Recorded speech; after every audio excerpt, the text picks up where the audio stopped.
Welcome to Writer Syndrome, podcast about writing from start to finish. I'm Russ Capasso, and joining me as always is Tim Letney. This episode, we're wrapping up our interview with Geoffrey Morrison, self-published author of Undersea and its sequel, Undersea Atrophia. Jeff, is there places that you could submit excerpts, like leaning into the genre side of things? Is there like any sci-fi publications, sci-fi? That's a good question. Story contests. Yeah, like that. I don't know. My one concern, because I've seen pieces of this in other aspects of things that I cover, some of those will have a fee. Just like, hey, you pay us to read it and we'll give you a thing. Yeah. That can be dicey if you don't know what you're going to get out of it. It could just be a scam, flat out. Yeah. So I would be certainly wary of any place like that does have a fee. But I mean, if there's a tangible benefit, if you know that you're going to get something out of it, we have 10 million subscribers, we'll send the book out to this. Okay, fine. Then here, take my $50. And maybe, for whatever marketing budget someone has, maybe a part of that, a small part of that is gambles like that. A gamble on, hey, I have a mailing list for books. If you pay me $50, I'll put it on the mailing list. Maybe that'll work. If it's big enough. Maybe it won't. I mean, if they say they have 3 million, I've done mailing lists for, some of my other jobs, and if they say they have 3 million people, I mean, the open rate on any email is going to be about 1%, and you're only going to get clicks on less than that percent. So take that with a grain of salt too. But yeah, it's maybe you hit something.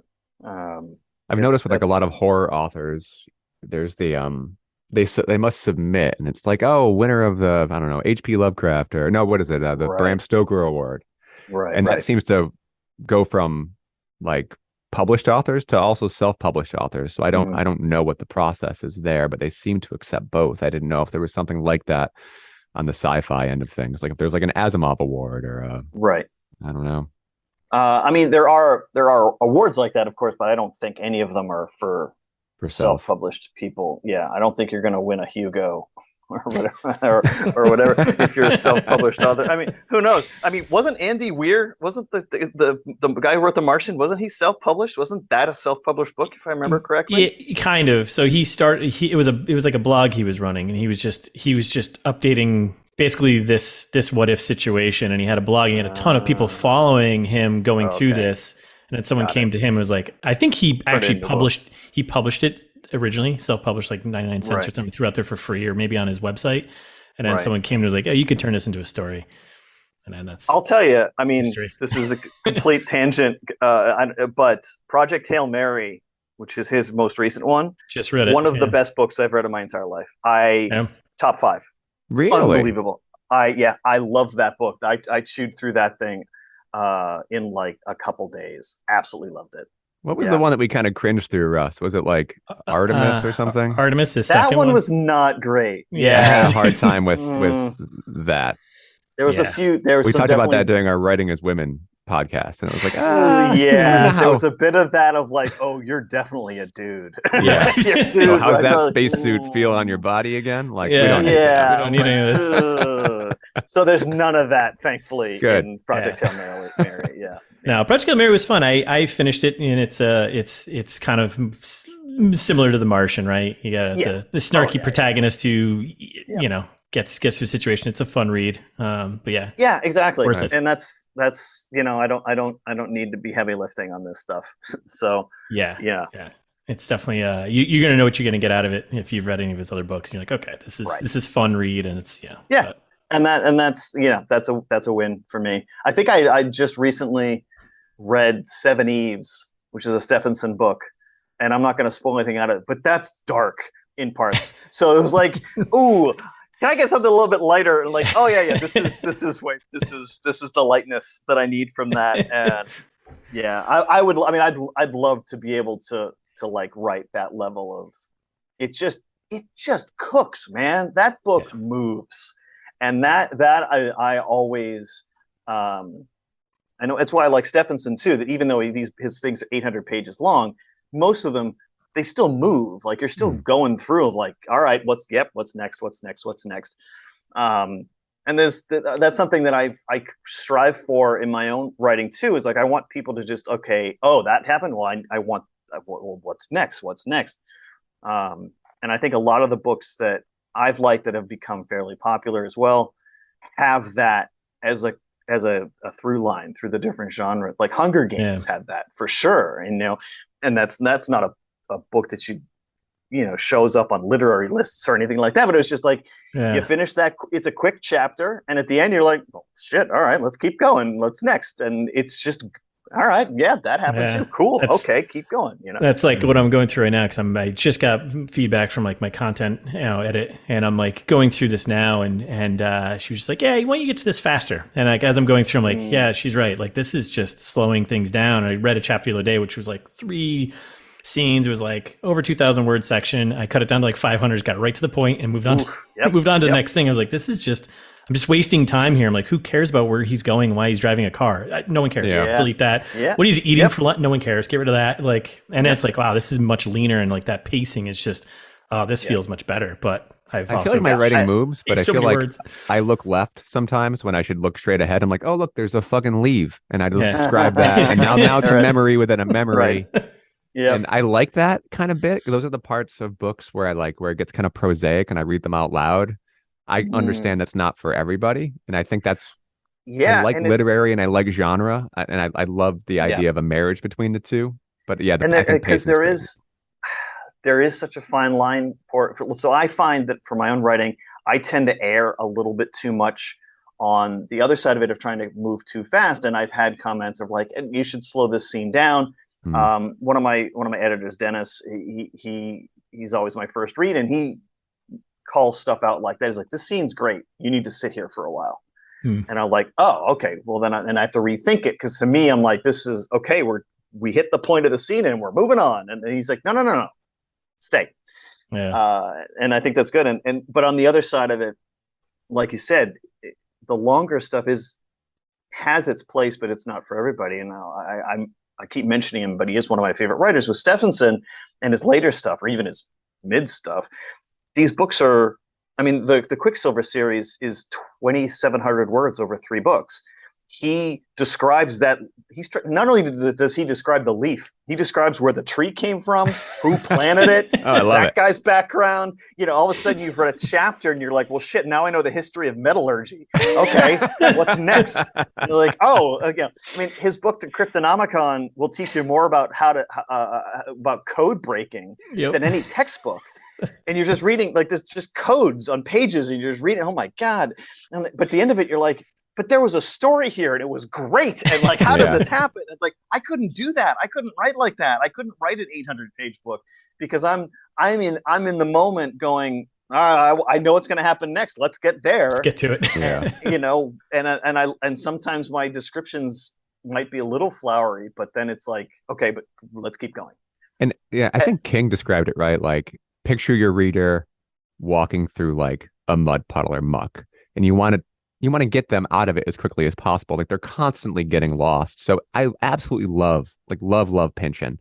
But sometimes I'll get like, when I'm like 3 memories down the rabbit hole, I'm like, where the hell am I in the story again? Like, oh, I'm on a plane. Right. Where are we going? What character is this? Like, you go so far down the hole, you're lost in the forest, right? God, there was a line in a movie, and I can't remember what was it, The Player or something, where he's reading about it. It's like, you've got 3 flashbacks, and I think this is a flash sideways. When you do flashbacks in a flashback with another character, it's like, oh my god, where am I? It's fun, but I can understand how frustrating that would be with somebody who is trying to find the narrative thread, because it vanishes.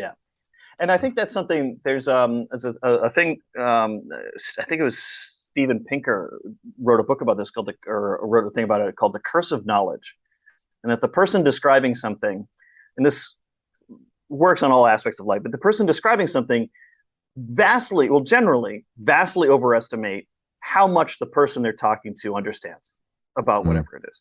And this is something that was a huge game changer for me in my professional life, of trying to figure out how to describe. So because my bread and butter is taking very technical things and explaining them so that people's parents can understand them.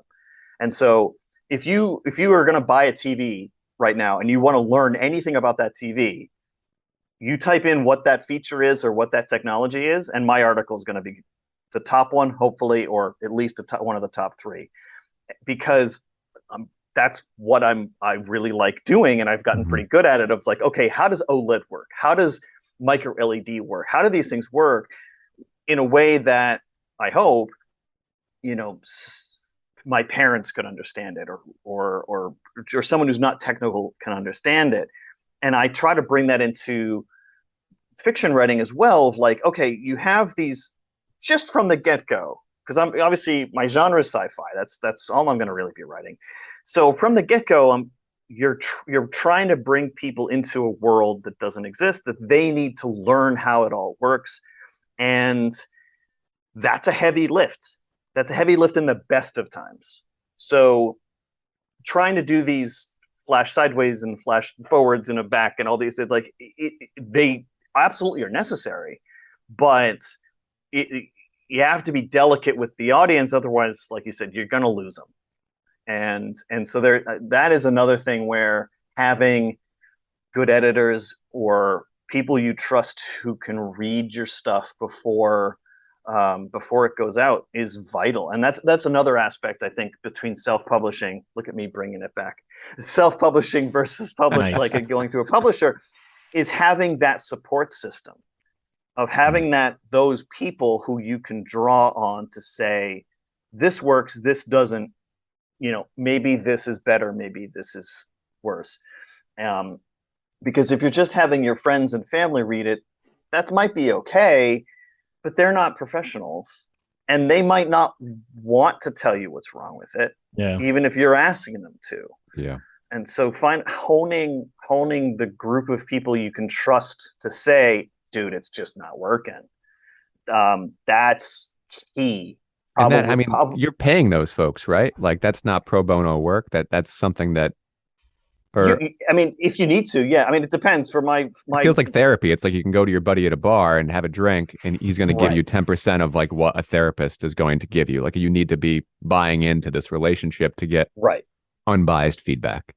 Yeah, I think that is perfectly valid, and I think yes and no. I think you can also have people who are just, hey, I want to read your next book, and I'll give you my feedback on it. I'm just looking for something to read. But also, you have to respect people's time, and you can't. I sent out when I finished the draft of my current book, I sent it to a bunch of people, and I didn't hear back for months. And I can't exactly be like, hey, that favor you were doing for me, can you do it now? We just talked about that. I've only Yeah. sent mine out to 2 people. You sent it out to a bunch, right, Russ? And you had a huge attrition rate with those you sent it out to. I went through a couple of rounds. I did Tim and another close friend of mine. They both read the second draft and were called out all the bullshit. And we're like, no. And here's some good stuff. And then I did 2 rounds of beta readers, and it was I sent it out the first round to 8 people. I think 2 people got back to me. Second round, I think I got 3 or 4. I forget. I don't feel like you need to pay beta readers. I'm just thinking when it comes to an actual editor. I don't know if that's a favor that I would ask of anybody or trust of anybody. That's what I mean.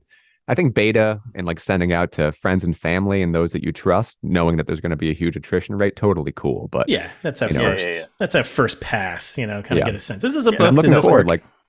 I should be sending out draft editors, 4 in October. Copy editors. Layout, you have to pay all those people. Yeah, of course. Yeah, that's non-negotiable. Even if you have a friend who's a copy editor somewhere, that's their job, man. They're making money on that. They're not going to want to come home and do it for free for you. Maybe they will. Maybe you have that kind of friendship, but I would never ask a friend to do their day job for me for free. That's not cool. No, I agree. No. Yeah, and inevitably you're going to miss something, but that's the other beauty of the self-publishing thing. Is you just upload a new draft. Right. Oh well. Yep. You never have to finish. You're right. That should have been fork and not that other word. Sorry.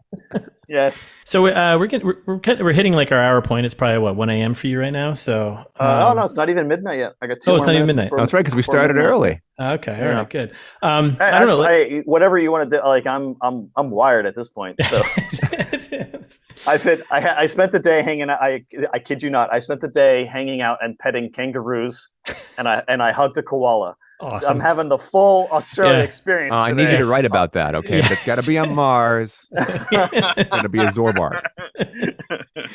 That's really cool. Yeah, Day said I hugged a koala, so you can ask me whatever you want. I'm in a pretty good fucking mood right now. Today. Yeah, I haven't even hugged my kids yet. I mean, you kind of already touched on this stuff, but just talking about the stuff you're working on now or the current book. Yeah, I mean, so, well, we were talking about the length of time, and that's I think, you know, how this brings this up, or how this would bring that up, is that, so I had the Undersea came out, and then I almost immediately started writing Atrophia, but it didn't come out because of all the publishing stuff for a number of years. That was still 8 years ago now. So I started writing the third. I always knew it was going to be 3 books because, you know, that's how things are done. And I had the rough idea of what was going to happen in the third book, and I'd started writing it, and I got to a point where it just didn't work. I was actually probably a good 30,000 words into it, and I just got to a point, and I was like, I see where I'm going from here, and I don't like it. It's forced. So I shelved it, and for a couple of years, and then I was I apologize because a lot of times I don't know how it comes across when I talk about places that I've been, but this is just kind of what I do, so it's not boasting. This is just, no, it doesn't feel like this is boasting. a story. This is where it happened. So I was in Santorini, Greece. Oh, that must be nice. Oh, so fancy. Wow. Ooh, I'm in New Jersey, and Russ is in Somerville. I'm in Somerville. Yeah, right. So I'm waiting for the ferry, and so Santorini has these beautiful. I mean, a lot of Greece does with these beautiful white buildings with this like lapis lazuli highlights, and it's just a gorgeous thing. And I don't know exactly what kind of started it, but like the pieces of a story started in my head, and then I was like, oh, and then the next piece happened, and the last time that really happened that well was with Undersea, where I was actually watching the movie Abyss, and there was a scene. There's no direct scene to scene thing in that, but like the scene happened. I was like, well, this would be cooler if this happened. I was like, well, what would set that up? And then it just, all the pieces started happening. So that started what happened with this book. And this was 2016. And so it was like, I took out my laptop and I just sitting on the floor of the ferry terminal, just like typing the beginning of it. And I wrote probably a good half of the first chapter, just waiting there, and then kept going with it. It turned into kind of a short story, kind of. But like, I've never really been comfortable with short stories, because to me, it's like, if I'm going to invest the time in creating a world, I want to like keep going. Mm-hmm. That's just my take on it. And so the next piece started going, and I could see the arc of it, and I kept pieces. I would touch with pieces of it, and that's why where the travel stuff comes in, where each section started to like form itself around a place that I had been or people that I had met. And so it turned into, it's not a travel log, but it is to me, because it's like, well, this is what I was feeling when I was in this place. And this is what I was feeling when I was in this place. And so the character's going through, and he's not feeling the same things, but he's doing his own thing in these places with some of that environment and so forth. And then it wasn't until 2019 where I cracked this one aspect of it, where I was like, oh, this is how this all fits and works together with all of this. And so then on your mind that whole time, Jeff? Like, were you like just spinning and on it? Like, yeah, that's what, 3 years? Yeah, and it wasn't until early pandemic I actually finally typed out the rest of it. Wow. So that's a good 4 years. That's kind of how my brain works, is like keep this stuff kind of all in these pieces of compartments in my head, and I'll something will spawn off something, and I'll make a note of that, and then something else and so I have lots of emails to myself, a lot of note-taking apps where I'm just constantly like, I come up with a lot of ideas standing in the shower. It'll be in the morning, I'll just be like this, just standing there. Like, oh, hey, that's a good idea. Okay, yeah, and I'll write that down. And so, it was a slow process, but also like in that time, I'm traveling a lot, so I'm not writing a lot. And then when I do have time to write, it's for work. So, because like I started the heavy traveling stuff in 2014, and so a lot of that time span was just like, I didn't put any words on a page for 6 months, or something. For this, obviously I was writing other things. So yeah, and then an early pandemic, I was like, well, I'm stuck in the house for a year, so I might as well finish this thing.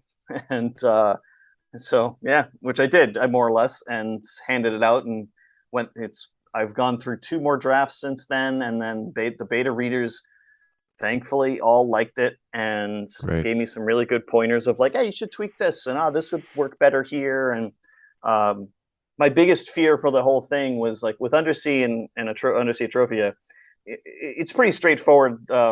Like, to me, I was writing a book that John McTiernan would have directed in the 80s. Like that was my mindset of like, this is just a fun action adventure with a brain kind of thing. And whereas with the new one, it has more feelings in it and emotions and stuff. And so I was very nervous, way more nervous than if this had been the third Undersea book, of like, does this work at all? And when my editor Dennis kind of came back, and he's like, he was really made me feel good on it. It was because he was like, look, you have grown so much as a writer that you can pull off this stuff, and the character growth, and it's like, okay, so it works, and it was with anything, I'm sure it could be even better, but at least it's getting there. And it sounds like it needed that time in the cooker, right? Like, had you pushed through in 2016, it wouldn't have been what it is now. It wouldn't have worked, and that's actually what ties back to the third Undersea book, where I figured out how to make that work based on what was happening in the new book. There's nothing to do with each other, but I was learning how to do certain things and write certain groups and types of people in the new book, whereas like, oh, that's how I can make the third Undersea book work. And I say that like, I knew how it was going to end, but it was getting there that was kind of like, I was having second act problems, as they say. There's a joke in Hollywood screenwriting. I go, oh, there's a problem in the second act, which just means your script doesn't work. But that's the joke. Oh no, it's just the second act. Yeah, it's just the second act problem. So that was like, I was having problems trying to get from A to C, and I realized, oh, I actually need to fix A and change things around. And then that opened it up. I was like, oh, I know how to do this. And so once this new book is finished, I could easily go back, and not easily, but like, I could start writing the third Undersea book and go, yeah, this will be satisfying to me, satisfying to the dozens, hopefully, ideally hundreds of people who, again, it's the audience thing. Like, you have the whole world who will read the first book, and now you have just the people who read the first book to read the second book, and just the people who read the second book to read the third book. There's going to be like 3 people and my mom, which is fine. Like, they'll enjoy it, I hope. And if they get a lot out of it, that's a win for me. I'm fine with that. For this third book now, do you have a timeline of when you expect to publish or query? Yeah, I have one more beta reader who he's actually a really good friend of mine, and he's written comic books, and we talk a lot about story structure and what works, and we both have a penchant for watching shitty TV and shitty movies to figure out what doesn't work about them. Like, I'll hate watch a TV show just to be like, why do I hate this? And what is it specifically I hate, to know not to do that? Because I don't waste time on bad books. I'm actually, ironically, a fairly slow reader. I read words and pages quickly, but I don't read a lot of pages in any one sitting. So it takes me a while to get through a book. I'm not going to waste time on something I'm not interested in. And so I'm only reading good books. I don't know if that's a good or bad thing. That's just the way it is. So with I get a lot of to see the other side of it. I watch a lot of stuff that like, I should like this show, but I hate it. Why? And that is very valuable. I think more so than any book on style or substance I've ever read, because you're saying, okay, well, I know not to do that now. I know not to, that's a cheat. That's like, you got there to get to there just so you could have these two characters meet. And it's like, okay, they could have met anyway. You just didn't think about the first part. Yeah. We have a joke where it's like, this has strong first draft energy, for a public, and you know exactly what I'm talking about, where it's like that line of dialogue, like you wrote that down for the first time, and I don't like, yeah. And it's like, you thought that was the greatest thing. And it's like, but it's not, it's trite because you didn't bother. Like unfortunately the Star Wars fan base is incredibly toxic now, and probably has been for a very long time. But the Red Letter Media guys, their take on Phantom Menace back in the day is just a masterclass in how not to write a movie or really any piece of fiction. And like they've kind of, I don't know, I feel like they've gone off the rails, but that one video is really fantastically well done. And so I try to look at a lot of stuff that I hate and say, why, what could I have done if I wrote this? What would I have done to make this less shitty or ideally good? And like learn, that's all just a learning process, I think. I was watching the new Westworld, and I felt similarly. And I was kind of torn. I was like, well, this is really ham-fisted and forced, but are they just really good at aiming at the center? Like, are they just really good at the widest possible audience and the easiest story to follow? Because they're dealing with complicated themes. They are. So have they just dumbed down everything else to get people there? And I don't know. I don't know what the answer is, because it frustrates me, like with how much potential that series has had and kind of floundered. And I'm like, but is it intentional? Is there craft here? The craft of... It's an excellent question. And I've thought that for Westworld as well, where I'm like, are they just really smarter than me? Or are they think they're smarter than me and they didn't pull it off? Yeah. And, and like at this point, the season's been out for like 4 years, but like that second season where it was all just jumping timeline stuff. Yeah. And I'm like, and I rewatched it and it's better on the rewatch, but I'm like, you tried something here, A, for effort. I don't think you pulled it off. I think you committed to this idea for some reason. Either you didn't have faith in the storyline or you thought this was going to be a good gimmick. Yeah. And I think there's an expectation of gimmick. Yes. Which they feel like they need to deliver on each season, whether it's like time jumps or, If you're writing it from the gimmick backwards, I think that's a problem. David Mamet has this book, speaking of going off the I don't know what your guys' politics are, but I'm going to talk about my own because fuck it. But like, so David Mamet jumped the shark a long time ago, and but he is a master of his craft. Apparently a huge asshole, but also a master of his craft. And he wrote this book called 3 Uses for the Knife, which is, it's about playwriting, but it is obviously, it's a good, study as well. And he talks about in there, his hatred was for the position, what did he call it? The position play, where it's like the play is written to talk about some, like, this is my politics. This is my position on this issue. And he writes, you have that position as the point, and you write the play back from that. That's fundamentally flawed. That now later, like David, but if you have the story, it's fine. But like, and Mamet went on to write plenty of those plays and other stuff that's very much the position, and then writing backwards from there. So like, but if your issue is the gimmick, if that's what you need to pull off, either you don't have the faith in the rest of it. Like that's troublesome. Yeah, that's troublesome. The position part, with sci-fi or with books in general, it's a whole different thing. So like, yeah, if you want to write it from the point backwards, sure. But like if like here I have this funny twist, that's the old joke about M. Night Shyamalan as well. He writes from the twist backwards, which arguably all mysteries are written like that, but it's a fine line. You know? Yeah, I'll say like I'm not big on twists in my writing, but I'm really curious about the next round of beta readers because my themes are like a sledgehammer, and I need to like it's like too liberal and like too my politics, and I think I need to step back. So it'll be interesting to see what the next group say. Maybe it's not as ham-fisted as you think. Once again, it's the curse of knowledge.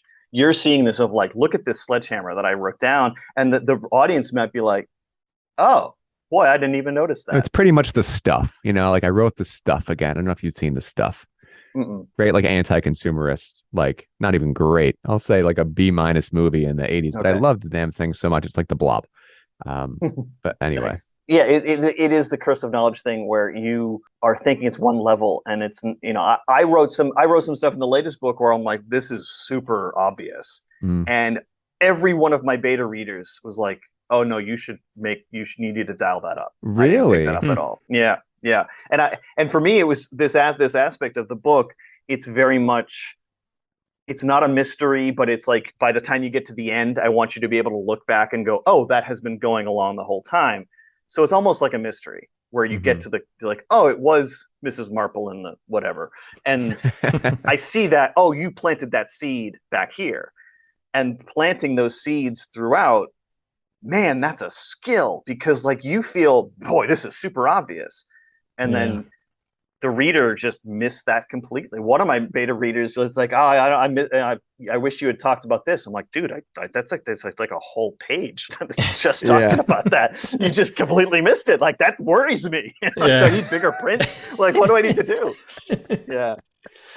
Yeah, I'm on the end of mine's more of like a thriller with like a little bit of sci-fi towards the end, but there's some moments where I feel like because it is a thriller, I have to introduce a lot of different characters who have different opposing and you're not sure their motivations. So I'm at some point I'm like, is this complex just for the sake of being complex, or am I writing correctly within the genre of it being a thriller and having like these red herrings and trying to make sure it doesn't feel forced? Like, oh, I brought this character in, making sure that they live in the world and they're not just there just be like, hey, I might be the and then disappears for like 5 chapters and comes back like, hey, I'm still here. It's like 1940s crime fiction, right? Yeah, where, like they're all these they're bad characters that blow by as like maybe he did it. We don't know. We'll never see him again. Yeah, and it's like you want to set those things up, and you want to set them up and make sure it's genuine to like the the rest of the pages and the other characters because I don't know. I'm very cautious that I'm trying to pay attention to it, but. One of my old roommates, I can't remember the show now, but he completely ruined the show that I was enjoying because he said it's always the second person. I think it was one of the Law and Order shows or something. He said obviously if it's the guest star did it, but like if it's not a guest star show or episode, whoever the second person was that they interview, it's always that person. And I was like, fuck. Yep. You solved it. You cracked the series. Every single episode after that, and I couldn't watch it anymore. That's funny. Yeah, but at least those patterns. And like that formulaic. I mean, obviously those shows work, CSI and all these things are on for decades. And so there is a skill to that. But that is the challenge of how much, with any genre, how much do you tell your audience and in what amounts so that they don't know that it's coming, but they don't not know that it's coming. Yeah. A friend of mine was in a band for a while, and they had some pretty good success. And he said, the hardest thing you can do in any creative outlet is write a pop song. And I pushed back on this at first because I'm like, dude, you're like in a pop band. Like, of course you'd say that. and he's like, no. Think about it. Everyone knows what they want to hear in a pop song, but you have to do it differently. And I'm like, shit, man, that's totally right. There is overlap with books as well, or any of these. Is like the person picking up any of our books is going to start reading it and have an assumption that by the end of it, X is going to happen. Yeah. And you either need to give them X in a way that is satisfying, or don't give them X in a way that is satisfying. But in either way, they need to be able to say, yeah, I walked from there to here. and I understand it. And whether they're noticing them or not, which I don't think they will, they need to go through most of those beats to get there, right? Like it's the same with movies. Yep. And I think they wash over people, and once you see them, you can't unsee them. But there's that, much like a pop song, an expectation that they're going to be taken there. Right.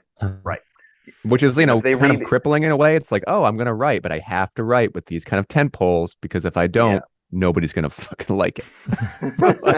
Yeah. And there is, there's something to be said about the pop authors who often get kind of, people thumb their nose at it because it's kind of basic, and they're just using, I got a great example, a movie that no one remembers, Avatar. No one remembers Avatar. What? No. It was the biggest movie it was the biggest movie of the era, one of the biggest movies of all time. And if you go back, it's like people make fun of it because it's like, oh, it's Pocahontas. Yeah. It's the wolves in space. Name it's Dances with Wolves in Space. Name one of the characters. No one. But what Cameron did with that, Billy's in there. There's a Billy in there. Or the other blue guy. We also, my roommates and I joke about the fact that like the male lead in that, whose name escapes me, is the same face as like two other white guys from Hollywood at the same age. There's like, Jai Courtney and one of the other, whatever. So that's not the point. But in that movie, like, so Cameron is a master at using and creating these archetypal characters where you know exactly who that guy is, so you don't need an introduction. And it works in all of his movies because he's a master at this stuff. And he's a master, and he's so successful because he's taking. It's like, here are this is a. You know who this guy is. You know who this guy is. They're going to do this. But then you're still satisfied because, that guy would do that, and that guy would do that. And so there's a place for that. But I think also there's room on the margins for not that. You still have to have that satisfying. And it is all such a fascinating mix and a fine line to like, where do you draw that line? I don't know. Jeff, thanks a lot for joining us. This was awesome. It was great chat. Super fun. This is great. Glad we could pull this off. Likewise. So anytime you want to come back and chat about anything else or talk about movies, Yeah, safe travels. For sure. Good luck in the new book. It sounds like it's coming along great. Yeah, hopefully. I have a couple cover artists I'm going to reach out to. And like I said, I have one more friend who I want to have read it and give his feedback. And then as long as it's not, his feedback isn't, it's shit, kill yourself, then which it wouldn't be. But I don't know if it would be out by the end of this year, but maybe early next year. Hopefully, that's my timeline, I think. So awesome. Here's hoping. Good luck. Yeah, we'll keep an eye out for it. So that's our episode. Thanks for listening. If you enjoyed the episode and think someone you know would too, let them know. If you have a topic idea or feedback, find us on Twitter at writer_syndrome, or head over to writersyndrome.com for all our episodes and contact info. Join us next episode. We'll discuss the editing process. Until next time, keep writing.